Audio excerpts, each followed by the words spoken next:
Boa noite a todos. E estamos aqui novamente reunidos para a primeira reunião de 2020, viu, gente? Que maravilha, que ótimo. Bom, e hoje nós temos um convidado muito querido, veio de São Paulo, mas eu estava lendo a respeito, fiquei sabendo que ele é recifense.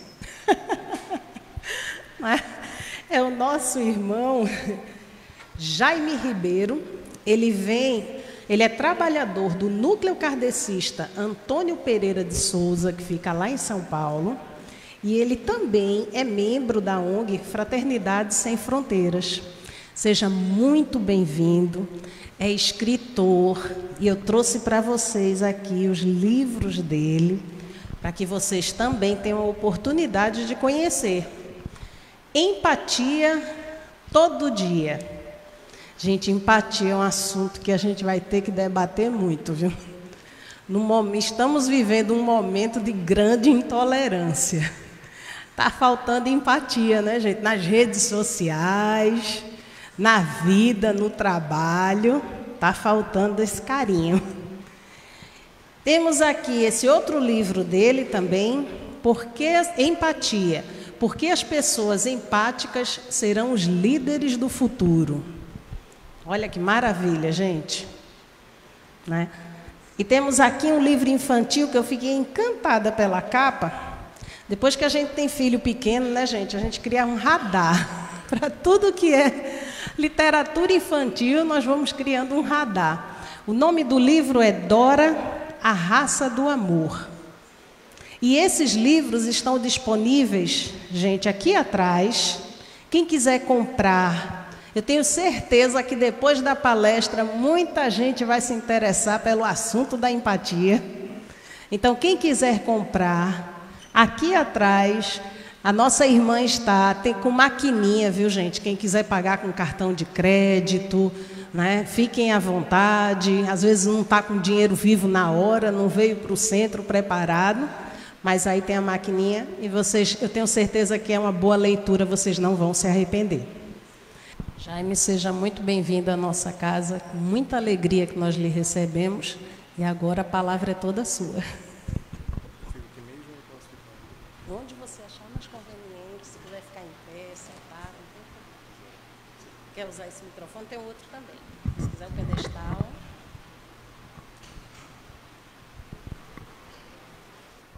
Boa noite a todos e a todas. Eu, como bom pernambucano, costumo me apresentar em todo lugar por onde eu tenho andado. Primeiro, eu digo que sou recifense quando alguém pergunta quem sou eu. Depois eu falo as outras coisas, né? A instituição a que eu sou ligado, ou que eu sou escritor, qualquer coisa que pouco importa.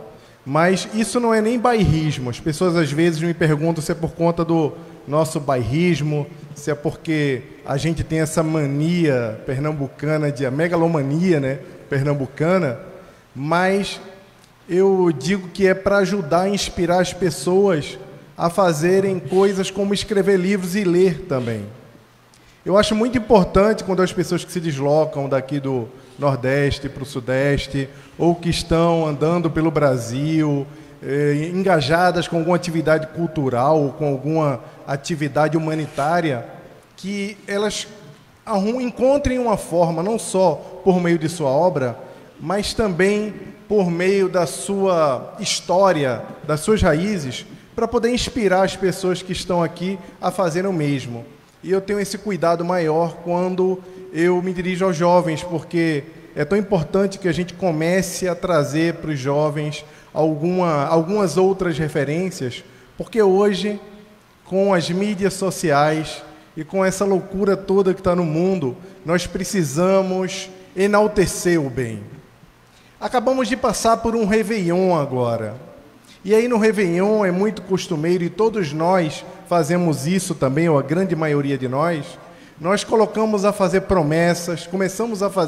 promessas de renovação, fazemos uma grande reflexão sobre todas as coisas que nós fizemos ao longo do ano, ou que nós conseguimos nos lembrar ao longo do ano, mas em particular planejamos algumas coisas importantes que vamos fazer em 2020. E apesar de ser clichê ser uma coisa que todo mundo sempre fala sobre isso, que não adianta você fazer planos e não mudar de atitude, não adianta você planejar alguma coisa para o próximo ano, porque tudo é uma continuidade. A grande verdade é que esse assunto é um assunto tão importante, é tão importante a gente fazer esse tipo de reflexão, porque se a gente não consegue fazer isso ao longo do ano inteiro, se nós temos um momento que conseguimos fazer esse tipo de reflexão, ele traz toda uma carga e toda uma importância para a nossa vida que nós, de fato, precisamos valorizar. Esse final de ano foi muito particular para mim, porque eu comecei a observar o comportamento pré- e pós-Réveillon da coletividade. Por exemplo, hoje, eu comecei a ler as notícias nos jornais logo cedo e me impactou bastante quando eu vi que aqui em Boa Viagem, na praia de Boa Viagem, foram deixadas 60 toneladas de lixo. Em Santos, na praia de Santos, que é um Réveillon também muito frequentado pelos paulistas, foram trazidos do ano passado para 2020, foram transportados de 2019 para 2020, 113 toneladas de lixo também. Em Copacabana, foi um pouco pior. Trouxemos 250 toneladas de lixo de 2019 para 2020. Olha só, estávamos todos de branco, na grande maioria, estávamos todos celebrando o fim de um ano e iniciando um novo ciclo, assumindo um papel de transformação, assumindo que nos tornaríamos pessoas melhores a partir desse ano, e nós, logo na virada do ano, no primeiro ano que nós tivemos a oportunidade de fazer com que isso se concretizasse, em uma pequena ação, já deixamos o lixo que trouxemos de 2019 para outras pessoas recolherem. Isso parece uma coisa muito simbólica, mas enquanto nós acreditarmos que os problemas coletivos, eles são o problema do mundo como um todo, social, que ele nos afeta, ou um problema hierarquizado que as pessoas nos trazem e estão sempre nos colocando em situações constrangedoras na vida, o mundo não vai evoluir. Nós não estaremos construindo o nosso mundo de regeneração, porque a época dos discursos acabaram. Nós não podemos mais nos aprisionar em momentos nos quais nós esperamos que o outro assuma um papel de protagonista na mudança da nossa sociedade. O que efetivamente precisamos fazer hoje é assumir o protagonismo como indivíduos, e assim como indivíduos, nós exercermos um papel de transformação. Isso quer dizer alguma coisa que nós espíritas já sabemos há muito tempo, quando Allan Kardec nos falou que reconhece-se o verdadeiro espírita pela sua transformação moral e pelo esforço em dominar as suas más inclinações. Isso quer dizer que se nós não fizermos a nossa parte, se nós não cuidarmos e elevarmos os padrões da nossa vontade, como diz Emmanuel na introdução do livro A Caminho da Luz, porque isso é importantíssimo para nós, porque é essencial que nós elevemos os padrões da nossa vontade para poder conseguirmos contribuir para que o mundo seja um lugar melhor. Mas primeiro o meu mundo, esse mundo que existe dentro de mim. E assim, esse mundo que existe dentro de mim impacta a sociedade e faz com que ela se transforme. A grande verdade é que agora no final do ano, como aconteceu também na virada de 2018 para 2019, as pessoas começaram a trazer palavras novas, como planos e como promessas de virada de ano. Uma das palavras que se ouviu mais da boca das celebridades, ou em toda parte a gente ouvia ou lia sobre isso, é a empatia. A empatia, que é essa capacidade de se colocar no lugar do outro, de sentir o que o outro sente, mas agir de uma forma diferente depois de compreender e ter a expectativa do outro. Porque muitas vezes acreditamos que empatia é só se colocar no lugar do outro, saber como a outra pessoa está se sentindo. algum tipo de simpatia, algum tipo de dó, de compaixão, ou algum tipo de sentimento que você tem, que você bota a mão no ombro do seu amigo que está sofrendo ou sentindo uma dor, e aí está tudo bem porque você está sendo solidário. Só que a empatia é um verbo. Não existe empatia sem ação. Até mesmo porque não se precisa da dor para falarmos sobre empatia. Não precisa estar havendo violência para que a empatia se manifeste.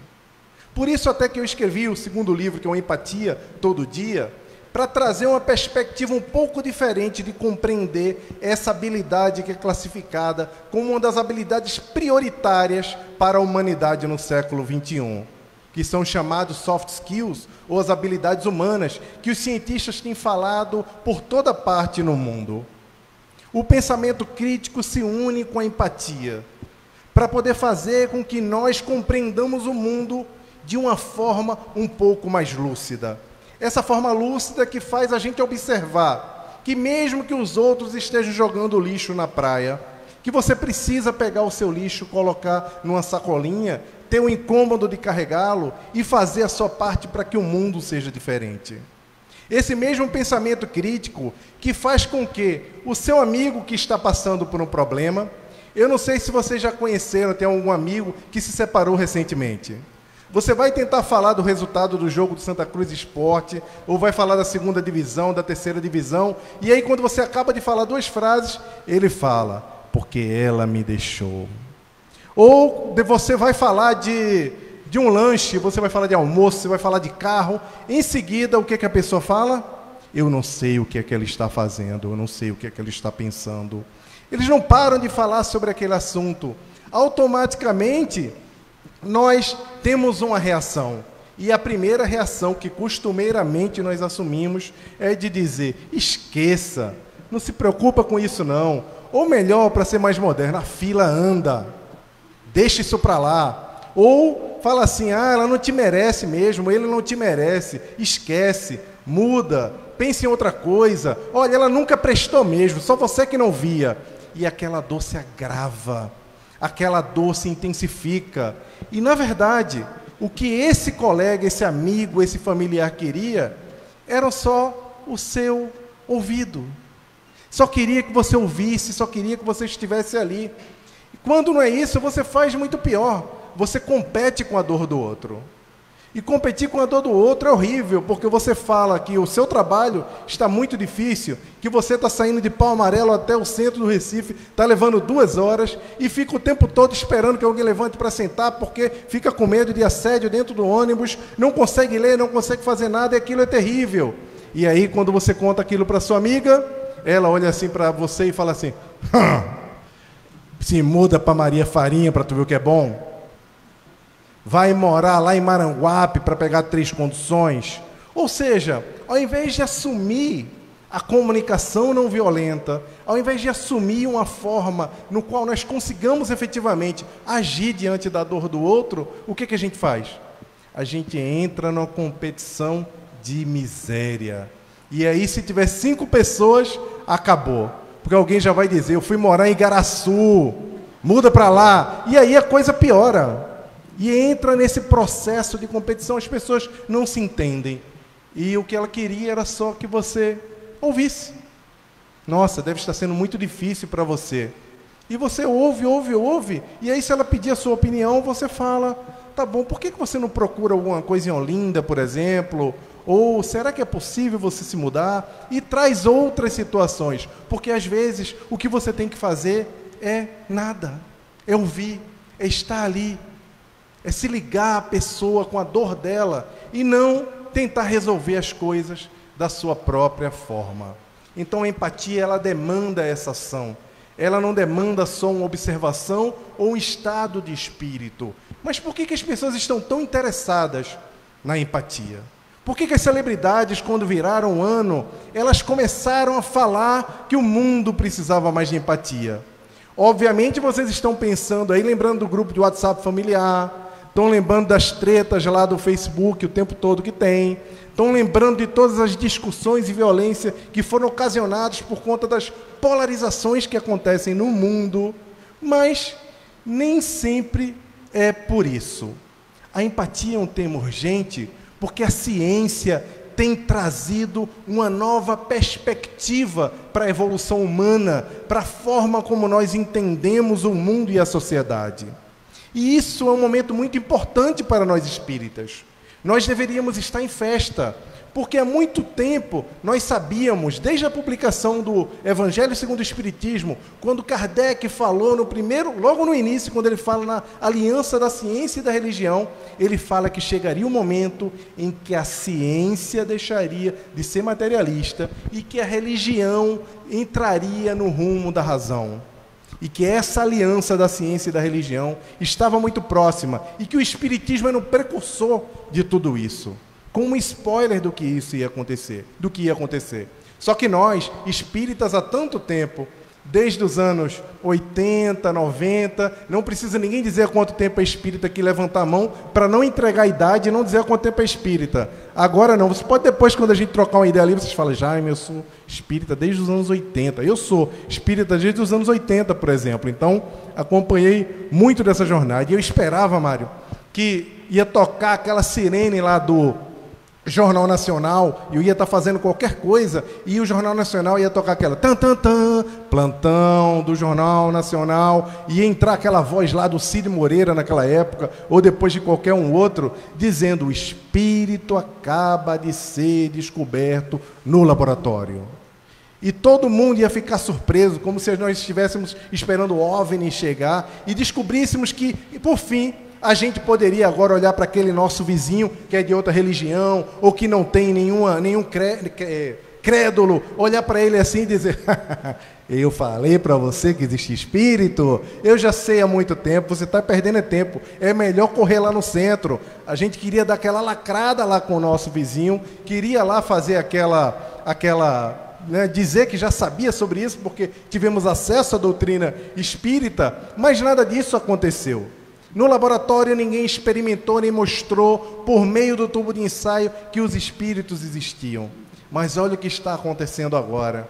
Toda a comunidade científica, inclusive os maiores pensadores da atualidade, como Yuval Noah Harari, fala que o que importa agora é ser bom. O Fórum Econômico Mundial, aquela reunião enorme que tem com os grandes líderes da humanidade, que discute economia e discute tendências, já coloca as habilidades humanas, como a cooperação, a inteligência emocional, o pensamento crítico, como grandes indicadores de empregabilidade já em 2020. Isso quer dizer, a grosso modo, gente, de uma forma bem prática, que ser bom foi assumido pela ciência com uma habilidade necessária para o futuro da humanidade. E aí você deve estar perguntando, mas Jaime, a gente já sabia disso, isso não tem nada de novo, por que isso é tão importante? Isso é importante porque estamos vivendo a era da revolução digital. Agora mais não nos surpreende ficar olhando só os astros, e nem ficar preocupados com o que vem acontecendo no campo das moléculas, porque sabemos que tudo isso está indo muito bem, que a ciência está avançando muito rapidamente e que isso tem impactado a nossa vida sobremaneira. Porque, por exemplo, agora nós sabemos que a expectativa de vida lá nos anos 40 e anos 50 no ser humano era de 45 anos de idade. Hoje em dia já é de 77. Até 1950, quase 30% das crianças desencarnavam antes de completar 15 anos. 30% eu estou sendo muito bondoso, porque em algumas regiões do mundo chegava a 50% os desencarnes. Hoje não passa de 4% quando a gente fala em taxas globais. O mundo, a ciência tem evoluído e nós já descobrimos muita coisa que faz com que nós possamos dizer de forma muito positiva de que o mundo hoje é bem melhor do que ele sempre foi, e que aquela ideia de que o mundo tem piorado é uma falácia, muito pelo contrário, nós estamos vivendo a melhor época da humanidade. Por outro lado, viver na melhor época da humanidade nos exige alguns cuidados, porque outras coisas também estão acontecendo. Com a revolução tecnológica, os gigantes da tecnologia já sabem mais sobre nós do que nós mesmos. Agora, aquela simples curtida de gatinho que a gente dá no Facebook, ou aquela foto daquela criança fofinha que aparece para a gente, que a gente vai lá e compartilha, ou aquela aquela publicação política que mexe um pouco com aquilo que nós pensamos e nos identificamos e que nós compartilhamos ou mandamos ingenuamente até pelo direct, pelo inbox, para os nossos amigos, vai criando uma rede de informações sobre os nossos comportamentos, simplesmente para depois nos vender produtos, nos influenciar a comprar e no ano passado e no ano retrasado, como nós sabemos, nos influenciar até mesmo em como nós escolhemos os políticos para governar as nossas instituições públicas.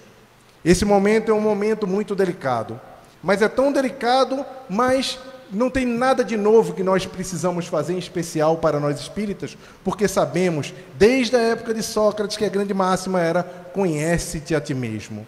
E nunca foi tão urgente que nós comecemos a nos conhecer melhor. Porque se o Facebook e o Google nos conhecem mais do que a nós mesmos, nós realmente estamos em apuros. Nós precisamos compreender melhor os nossos sentimentos, compreender melhor de seres humanos. É por isso que os grandes cientistas, os grandes economistas, os grandes fóruns acadêmicos declararam que o mais importante agora é que nós ensinemos as crianças a serem boas pessoas, que aprendam a cooperar, a compreender o mundo de outra forma. Obviamente, isso também vem sendo baseado em algumas pesquisas. Em 2010 foi publicada uma pesquisa pela Universidade de Michigan, que apontava que os jovens de hoje eram 40% menos empáticos do que os jovens de 30 anos atrás.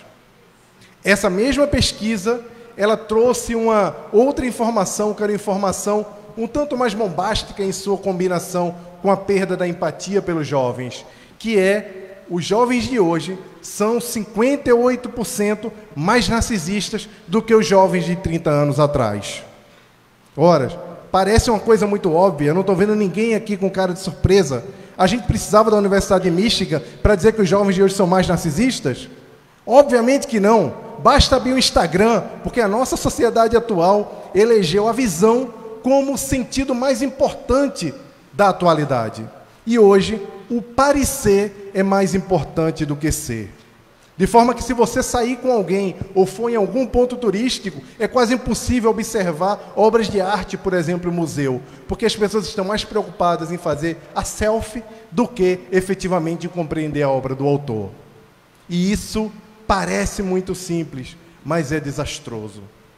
É desastroso para a nossa sociedade. Por outro lado, existe um otimismo muito grande, porque nós sabemos que isso tem solução. Mas como espíritas, parece que as coisas não conversam muito bem. Se os jovens estão menos empáticos e mais narcisistas, e as crianças estão perdendo também a empatia, Allan Kardec, no capítulo 18 da Gênese, não falou que estávamos recebendo uma nova geração de espíritos que ia nos ajudar na construção do mundo de regeneração? Que estávamos em plena transformação e que essa transformação iria trazer uma geração com um raciocínio lógico melhor do que o nosso, mais inteligentes do que a sociedade atual da época, ou vamos colocar a nossa aqui também, e que uma propensão de praticar o bem. Espera aí, onde é que erramos então? Parece que alguma coisa não está conversando muito bem, Jaime. Você não é empatia porque as pessoas empáticas serão os líderes do futuro? Você defende que as pessoas estão perdendo a empatia. Mas você, como espírita, você sabe que nós estamos passando por um período de transição planetária? Parece que alguma coisa deu defeito aí? Ou você está profundamente enganado? Você tem que falar com esses pesquisadores nos Estados Unidos, porque eles estão apontando coisas que não fazem sentido? Esse tipo de reflexão eu tive bastante ao longo do meu livro. Foi muito preocupante, foi doendo muito, quando eu fui aprofundando esse nível de pesquisa e procurando respostas para tudo.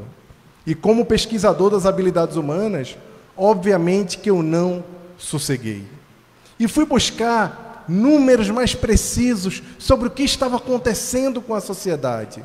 E aí eu cheguei em números muito mais animadores. Não dizendo que esses números não são verdadeiros. Esses números estão acontecendo e a gente pode trazer várias análises para explicar e falar por quê. E por que isso tem a ver conosco que estamos aqui falando de espiritualidade, falando de espiritismo. Uma das coisas, gente, tem um negócio chamado Google Trends, que ele fala sobre as tendências de palavras que são pesquisadas no Google. Quando você analisa a busca pela palavra espiritualidade, que são o número de pessoas no mundo, em especial no Brasil ou no mundo, que estão buscando para compreender espiritualidade no Google, procurando conteúdo sobre espiritualidade no Google, aumentou 86% desde 2013. O preocupante é que de 2004 para cá, quando o Google começou a medir essas estatísticas, a curva é dessa forma.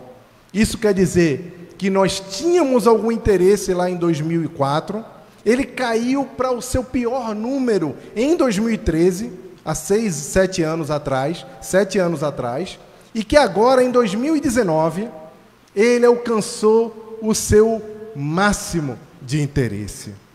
Isso quer dizer que palavras como espiritualidade passaram ao topo, consideradas como altas buscas no Google. Isso é bem importante para a gente entender o que está passando na cabeça das pessoas.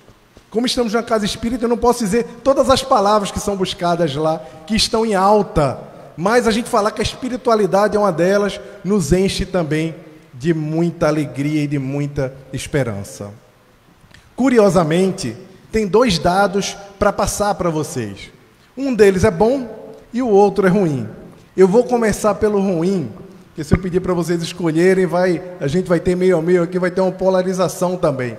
O ruim é que no Brasil, em Pernambuco, nós temos um dos piores indicadores de busca de espiritualidade do Brasil.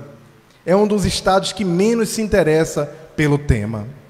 Eu fiquei bem triste quando eu vi esse indicador. Por outro lado, a notícia boa é que o maior índice de buscas pela palavra espiritualidade está concentrado entre jovens de 18 a 24 anos.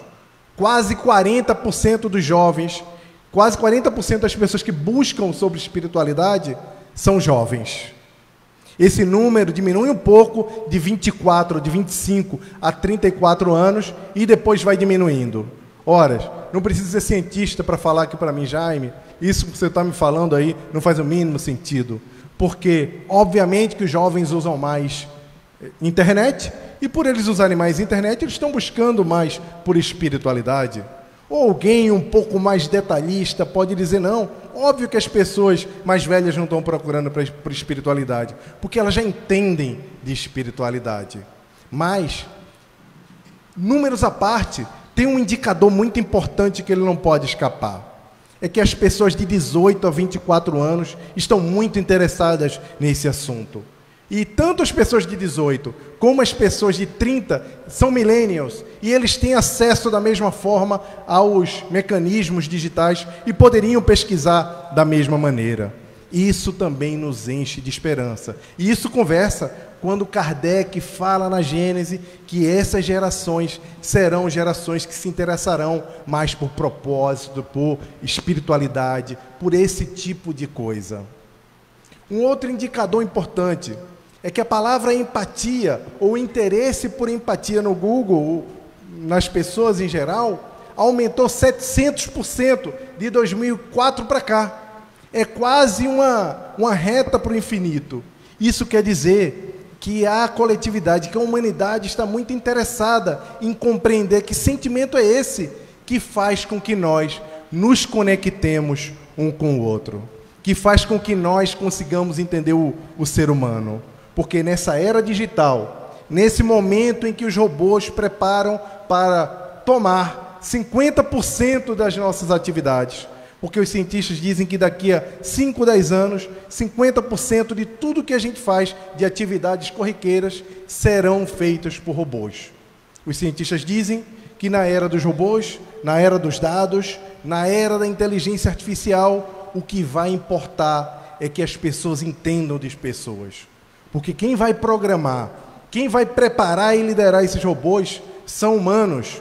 E se esses humanos não forem fortes o suficiente em habilidades humanas, não compreenderem de outros seres humanos, o resultado seria catastrófico. Só que nós sabemos que a espiritualidade, ela faz as coisas de uma forma muito sábia. E é muito feliz para nós, mais uma vez, é um motivo de alegria a gente ver os cientistas e as grandes comunidades internacionais falando que nós precisamos reforçar essas habilidades humanas para poder garantir o futuro. Óbvio que isso não é só um assunto global. A gente, quando vai falar de espiritualidade e empatia, isso não é só um assunto de interesse que a gente precisa assumir por pesquisas para poder compreender como isso funciona. O que precisamos efetivamente é trazer isso para o nosso dia a dia. É fazer com que isso seja uma realidade. E voltando para a história do lixo e trazendo agora para as crianças, nós precisamos aproveitar cada minuto que nós temos de interação com os mais jovens, com as pessoas que estão ao nosso redor também, para fazermos aquilo que Jesus espera que nós espíritas façamos, que é dar o nosso exemplo. Ontem, por exemplo, eu fui ao cinema tarde da noite, estava numa fila, e aí uma mãe chegou com 3 filhos. Essa mãe chegou com seus 3 filhos e estava escrito lá, fila 3, sala 3 e sala 2. Tinha uma fila um pouco grande, não era tão grande assim, mas ela queria passar para a sala 3 pela fila da sala 2, que não tinha ninguém, como que fazendo de conta que não estava entendendo bem como é que era a fila, apesar das pessoas protestarem que lá era a fila da sala 3. E ela meio que se fazia desentendida e continuava puxando as crianças. E eu pensei, daquela perspectiva que a gente fica com o pensamento crítico, analisando as coisas que vai acontecer no nosso redor, que oportunidade que aquela mãe teve de ensinar aquelas crianças o que é fazer o correto. E ela estava ali, por meio do próprio exemplo, ensinando as crianças a tomarem vantagem e a fazer aquilo que não era certo. Fazer aquilo que ninguém deve fazer, que não é por conta só da fila, mas é por conta de você querer fazer com que o outro seja passado para trás. Porque o jeitinho brasileiro é a maior expressão da falta da empatia do nosso povo. Não por acaso o Brasil também, no ranking dos países que foram pesquisados sobre empatia, ele está entre os piores países do mundo. Foram 63 países pesquisados, ele está lá pela casa do 57º país. Muito atrás de tantos outros países. E olha só, nós que somos um povo tão permissivo, um povo tão amigável, e que quando vamos para o exterior dizemos que os gringos são um pouco frios, e nós somos tão calorosos, mas ainda temos tanto a aprender, apesar de estudarmos tanto o Evangelho, ainda precisamos exercitar tanto essa coisa de compreender e respeitar o outro, essa habilidade de fazer com que o respeito coletivo ele seja maior do que os interesses individuais. Por isso que é tão importante que a gente use esses pontos, essas interações simples, e não acredite que só a escola vai resolver o problema dos jovens e das crianças, que não é só o centro espírita que vai educar por meio do Evangelho as pessoas a se transformarem em pessoas melhores, porque não adianta só a palavra se as ações não conversam com aquilo que a gente prega. Como eu falei, a era dos discursos acabaram, os discursos já não suportam mais nada. A hierarquização e acreditar que uma pessoa vai aparecer e vai resolver tudo por nós, ou um espírito, ou um líder, qualquer coisa, isso não existe mais.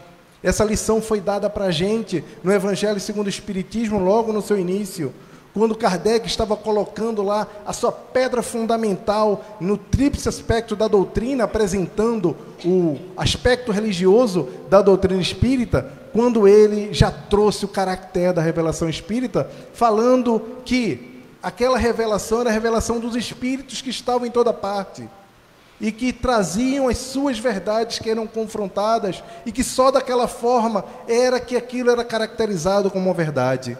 Além de falar da metodologia, Allan Kardec queria nos dar uma mensagem muito importante. A mensagem de que a doutrina era dos espíritos, e não do homem, não do Allan Kardec, não do Emmanuel, não do Chico, não do Rossandro Klingen, não do Haroldo Dutra, não do Rafael, não do Divaldo, não do Mário, mas sim dos espíritos, de todos nós que também somos espíritos. Então isso nos empodera de uma forma diferente, porque agora, não esperando mais que os líderes espíritas, ou os líderes religiosos, ou os grandes pensadores assumam um protagonismo, ou escrevam um livro, para fazer com que o mundo seja melhor, nós assumimos que esse mundo só se tornará melhor com as nossas próprias ações. E essas ações, elas não são de grande porte. Essas ações, elas acontecem no dia a dia. São lições que nós temos no contato com as pessoas que convivem com a gente o tempo todo. Por exemplo, eu quando era criança ainda, a minha mãe se separou do meu pai, ela tinha 5 anos, eu tinha 5 anos de idade. E ao longo do tempo, eu tive pouquíssimos contatos com o meu pai. Eu morava aqui em Olinda, e aí o meu pai também morava em Olinda, e ele de vez em quando vinha nos visitar. E para mim era muito difícil, quando eu estava em casa, e algum colega meu que jogava bola de gude, ou que estava na rua, eu com 5, 6, 7, 8, 9 anos de idade, e aí batia um colega na porta, lá no portão da minha casa, e sempre dizia dessa forma, eu não sei porquê, eu acho que eles adoravam falar isso, mas eles falavam, ó, tem um velho careca ali na esquina dizendo que é teu pai, vai lá. Aí eu, tem um velho careca ali na esquina dizendo que é teu pai, vai lá.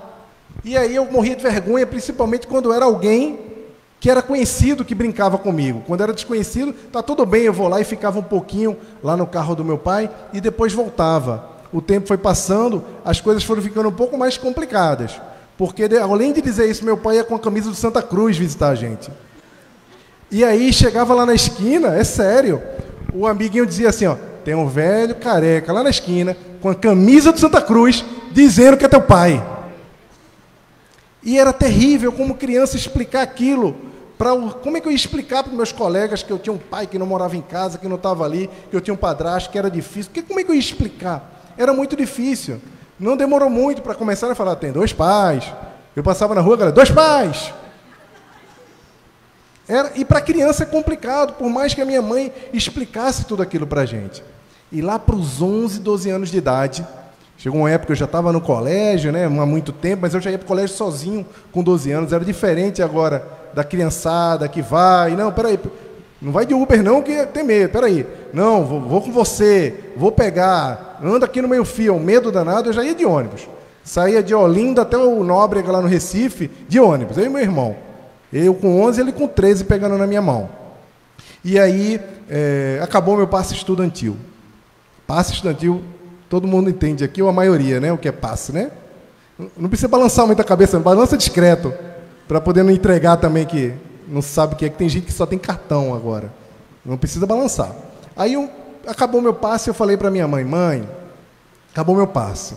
Ela falou, vá pedir ao seu pai. Eu olhei para ela e falei, é justo. Meu pai tinha uma fábrica de sapatos aqui na esquina da Rua dos Bultrins, e eu vim lá de Jardim Brasil até os Bultrins, que dá mais ou menos 3,5 quilômetros, numa monareta, numa bicicleta. Sabe aquela monareta? Né? Vim pedalando, chegava todo suado, cheguei lá para pedir o dinheiro, achei justo, né? Pedi o dinheiro do meu pai, ele não paga pensão, ele não ajuda, minha mãe me sustenta sozinha, eu vou lá. E cheguei lá e fiz aquele disfarce que a gente faz antes de pedir dinheiro. A gente pergunta alguma coisa, depois pede logo o dinheiro, né? Criança não sabe disfarçar muito, né? Pai, tudo bem, tá tudo certo. Eu falei com os funcionários dele, virei, tá tudo bem, acho que tá ótimo. Vim pegar o dinheiro do passe. Minha mãe mandou. Aí ele olhou assim para mim e fez, tem uma voz mansa, né? Poxa, filho, nem tem hoje. Aí eu olhei para ele assim e falei, miserável, R$60, que é o dia de hoje. Ele tem R$60, que eu era criança, mas não era bobo, né? Eu já era meio maluco. Aí fiz, ele tem esse dinheiro. Vinha sábado. Aí eu olhei assim, eu todo suado, depois de pedalar 3,5 quilômetros, uma monareta. Não era nem uma barra forte, que a roda é maior, né? Falei, vou nada, vamos embora. Não, tá bom, eu vou voltar. Peguei a bicicleta e voltei para casa. Cheguei em casa e falei para minha mãe, mãe, tudo bem, tudo bem. Minha mãe estava lá, eu lembro muito bem aquele balcão branco, ela na cozinha, estava fazendo alguma coisa, não lembro o que, arrumando as coisas.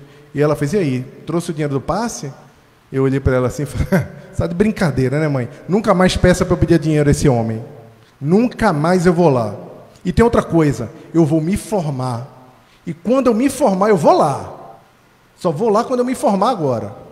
Mentira, um ano depois eu me tornei espírita. Aí com 14 anos eu já estava andando por aí, já estava no orfanato. Com 16 anos já estava em curso. E 17 anos já tinha ido para Brasília, para a Federação, para o Congresso. E aí espírita, óbvio, né? Vamos perdoar o papai. Não dá para não perdoar o papai, né?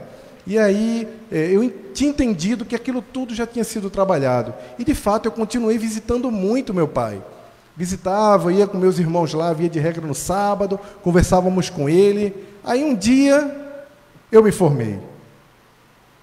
E óbvio, eu já era espírita, já fazia palestra. E aí o que é que vocês imaginam que eu fiz?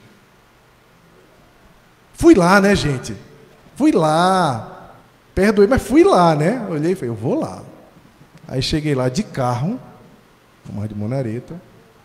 Parei aí, filho, tudo bem? Tudo bem.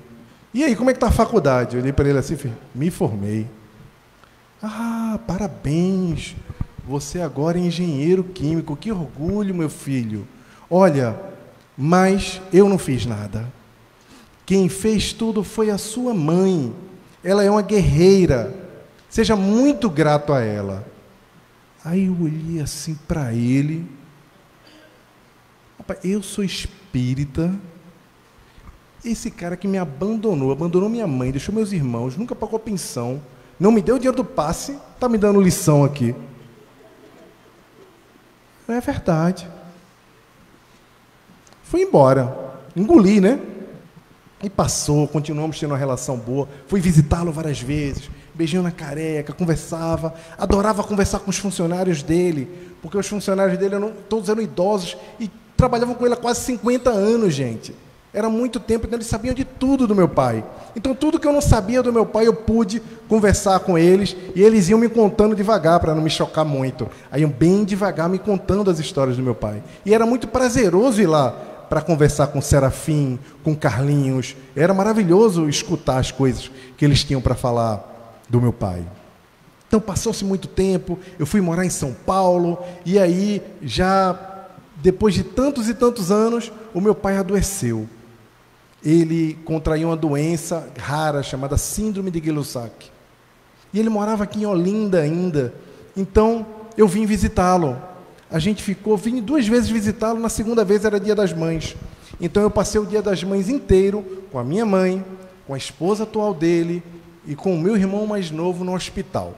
Nós passamos o dia inteiro com ele já sem nenhuma força, porque os músculos dele não se movimentavam mais, nem a pálpebra ele tinha força mais para abrir. Então, naquele dia, a gente ficou até o domingo à tarde, eu viajei de volta para São Paulo no domingo à noite, e daí trabalhei normalmente na segunda, e quando foi na segunda noite, o meu irmão me ligou às 5h30 da tarde, e falou assim, está dirigindo, Tô? Para o carro aí. O que foi? Não, encosta o carro. Aí eu falei, o que foi? Não, o papai desencarnou. E eu falei, nossa, ele fez, mas fica tranquilo, você acabou de chegar aí, você estava aqui ontem, não precisa você vir para o velório, porque é muito caro vir de São Paulo para cá e etc. Eu falei, não, é óbvio que eu vou, claro que eu vou, não precisa vir, eu vou dar um jeito. Liguei para a companhia, na época eu trabalhava na Danone, e aí eles me mandaram, pagaram minha viagem, me mandaram para casa, e me deram tempo para ficar lá, achei bem bacana, sou muito grato a eles por isso até hoje. Então teve o velório do meu pai, teve toda aquela coisa chata que a gente sabe que é quando a gente passa por uma despedida de um ente querido, mesmo a gente sendo espírita, é alguma coisa muito delicada. E aí quando acabou todo aquele momento, o momento mais triste, o momento mais família, ficamos só nós, todos os amigos foram embora. Então o filho do primeiro casamento dele chegou com um documento para nos dar. Aquele documento era o documento para dar entrada em alguma coisa. Eu não lembro ao certo se aquilo era a certidão de nascimento do meu pai, não lembro se era a certidão de óbito, sinceramente eu não lembro mais, porque são momentos muito sensíveis, que você está muito impactado por tudo. Daí, quando eu peguei aquele documento e comecei a ler, porque o meu irmão não tinha condição de ler. Eu olhei, passei pelo nome dele, que é o mesmo nome que o meu, e aí em seguida estava lá a parte de onde ele nasceu. Naquele momento eu descobri que meu pai nasceu em São Paulo. Eu não fazia ideia. Eu sempre achei que meu pai tinha nascido em Olinda, e eu continuava descobrindo ali naquele momento mais sobre o meu pai. Em seguida eu comecei a ver e vi o nome da minha avó, que vem primeiro o nome da mãe. Aí estava lá, Francisca Xavier Ribeiro da Silva. E logo em seguida, na parte do pai, estava em branco. E quando eu vi que a parte do genitor do pai estava em branco, eu fiquei tomado de profunda emoção. Porque ali eu percebi que meu pai, muito provavelmente, foi mais pai para a gente do que o pai dele foi para ele. Então, eu achava que tinha perdoado meu pai antes. Eu percebi que só ali que eu perdoei ele efetivamente. Eu achava que tudo tinha passado, mas foi só ali que eu fui entender que ele era uma pessoa que não tinha pai, ele não fazia ideia o que era ser pai. Ele não fazia ideia o que era entregar amor para os filhos, levar os filhos para passear, para brincar, para ter um momento mais íntimo, um momento mais cordial, para dar o suporte para o filho. Ele não fazia ideia o que era isso, ele nunca teve pai. Então, só me colocando no lugar dele, entendendo que ele tinha uma história, tinha toda uma coisa que aconteceu antes na vida dele, que fez com que ele se tornasse quem ele era e não conseguisse entregar uma paternidade que eu achava que merecia. Então, naquele mesmo momento, eu assumi a minha gratidão completa por ele ter me dado a vida. Então, como vocês podem ver, meus irmãos, a cada momento nós temos a oportunidade de aprender grandes lições. Mas não precisamos chegar a extremos como esse, como revelações de última hora, quando nós nem conseguimos mais dar um tchau, dar um até logo para aquela pessoa e só vamos encontrá-la na espiritualidade. Muitas vezes nós nem percebemos, mas vamos afrouxando os nossos laços familiares, os nossos laços de amigos. Quantos amigos temos que foram tão ricos, foram tão relevantes na nossa vida e hoje nós colocamos a culpa nessa tal de correria para nós não termos contato nenhum com eles? Em que momento deixamos que o nosso irmão de pele, de carne, a nossa irmã, que viveu a nossa infância com a gente, nos corredores da nossa casa, brigando, fazendo pazes, fazendo refeição junta, tendo sonhos juntos, construindo uma história juntos, se afastassem de nós e fosse tomando um outro rumo, e fosse construindo uma outra vida, tão distante da nossa vida? Em que momentos desistimos de fazer com que os nossos laços se transformassem em laços eternos? Em que momentos nós permitimos, no passado, que alguma coisa nos afastasse daqueles que amamos, em nome desse nosso propósito, porque alguém falou que importante na vida era ser importante, enquanto para a vida o importante é que nós sejamos mais humanos. Quem foi que nos convenceu que ser bem-sucedido era ter uma casa boa, um bom casamento, ou ter um bom emprego, ou se formar, ou ser chamado por algum título? Quem nos convenceu que ser bem-sucedido era isso?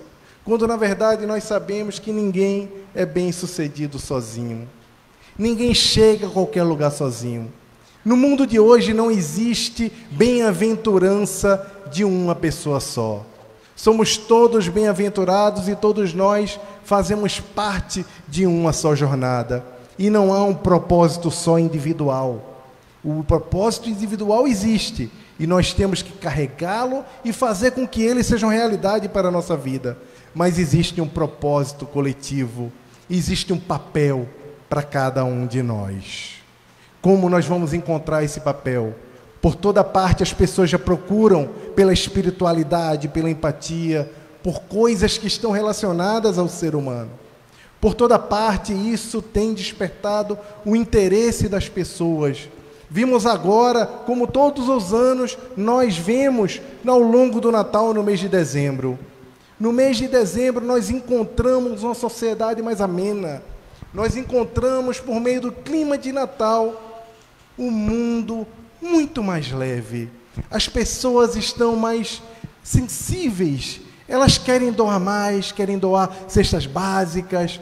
As pessoas que você nem imaginava que estavam envolvidas numa causa humanitária, manda no teu WhatsApp um pedido de uma doação. E você, às vezes, julga e fala, desde quando essa pessoa faz o bem? Essa pessoa é treteira, não entendendo que aqui não é um movimento do Cristo, um movimento do bem, operando a transformação no mundo. As pessoas também se inclinam a fazer as pazes com aquelas pessoas que tiveram tretas, problemas e coisas aleatórias ao longo da vida ou ao longo do ano. Nós estamos mais sensíveis ao perdão no mês de dezembro, mas também estamos mais sensíveis à reflexão. Aquele ar, aquela vontade de entender onde nós erramos e onde nós podemos ser melhores para o próximo ano, para o próximo ciclo. Então, a combinação da vontade de fazer o perdão, inclinação de fazer o bem e a autorreflexão é responsável por fazer com que esse clima se instale no mês de dezembro. E nós gostamos tanto de viver o Natal, nos sensibilizamos tanto com esse mês de Natal, porque lembramos do Mestre Jesus, porque comemoramos o aniversário do Mestre Jesus, mas para Jesus nada mudou. Continua sendo tolerante com as nossas falhas, continua nos amparando, nos auxiliando e próximo ao nosso planeta, com toda a sua legião de espíritos do bem que nos assistem na nossa jornada. O que mudou fomos nós, foi a nossa atitude, e o Cristo conta com a mudança da nossa atitude para que a sua esfera se torne mais nítida e mais próxima daquilo que nós construímos com os nossos pensamentos, daquilo que nós fazemos com as nossas ações. Então, cada um de nós, trabalhadores da última hora, somos de alguma forma multiplicadores da mensagem do Evangelho. Não mais o Evangelho só falado, o Evangelho que fala, que é bonito, que é rabiscado, mas aquele Evangelho que nos convida a uma ação diferente. Aquele Evangelho que fala do todo, que fala do que acontece na nossa vida. E aí, não adianta a gente achar que a gente não é digno, que a gente já falhou tanto, que a gente continua falhado, não falando com o irmão, não tendo cometido ainda pequenos delitos e fazendo coisas erradas com o nosso próximo, porque o próprio Cristo foi buscar em Paulo o seu antagonista, aquela pessoa que estava perseguindo todos os seus seguidores, a pessoa mais improvável para segui-lo e para fazer com que a sua mensagem chegasse hoje aqui. Então, eu tenho certeza que do ponto de vista de adesão ao cristianismo, ninguém que está aqui nessa sala é menor do que naquela época era Paulo com seu antagonismo à palavra. Mas logo depois da conversão, aquele espírito preparado na lei se tornou o grande responsável pela divulgação do cristianismo. E olha que coisa, o Cristo foi buscar no seu maior antagonista o seu grande aliado e fazê-lo o maior multiplicador de sua mensagem, porque nós também não podemos. Mas a nós podem não estar reservados grandes feitos, grandes coisas que nós começamos a tentar entender como podemos contribuir de uma forma giga, de uma forma macro para o mundo. Nosso papel, ele é silencioso. É silencioso como na era de Augustus, aquela era que foi conhecida e foi consolidada no Império Romano como a sua era mais proveitosa, a era mais rica, a era da Pax Romana, quando tudo era muito sutil, quando poetas e filósofos se propagavam, templos eram erguidos, e de fato o Império Romano vivia o seu melhor momento. E os historiadores dizem que isso era tudo papel de Augustus, que estava lá, fazendo a sua parte como um imperador muito generoso. Esquecem-se que aproximava-se, as esferas do Cristo se aproximavam do nosso planeta. E que em cada ponto de Roma, em cada situação, em cada palácio, existia uma ama, existia uma pessoa limpando o caminho para Jesus passar, existia alguém que não deixava os algozes chegar perto dele antes do tempo, existiam pessoas anônimas que estavam fazendo a sua parte para que a mensagem do Cristo chegasse até nós. Então está na nossa mão repetir esse momento da paz romana, do clima de Natal o ano inteiro, porque só depende das nossas ações. Porque até então, nós imaginávamos que só nós precisávamos do Cristo. Mas que bom que sabemos agora que Jesus também precisa do nosso concurso para poder chegar nos lares, por meio da nossa voz pregando o Evangelho e levando bom ânimo aos nossos irmãos que estão sofrendo ou precisando de uma palavra ativa, por meio da nossa mão para fazer a caridade, para levar para o próximo pão, um aperto de mão, um toque no ombro, um consolo, dos nossos ouvidos também para ouvir os problemas dos nossos amigos sem competir. O Cristo, já não tendo ouvidos físicos, Ele precisa dos nossos ouvidos, dos nossos órgãos e da nossa boa vontade para continuar com o seu legado aqui na Terra, continuar levando a sua mensagem e transformando o nosso planeta no lugar melhor. Muita paz, que Jesus nos abençoe a todos e espero revê-los em breve.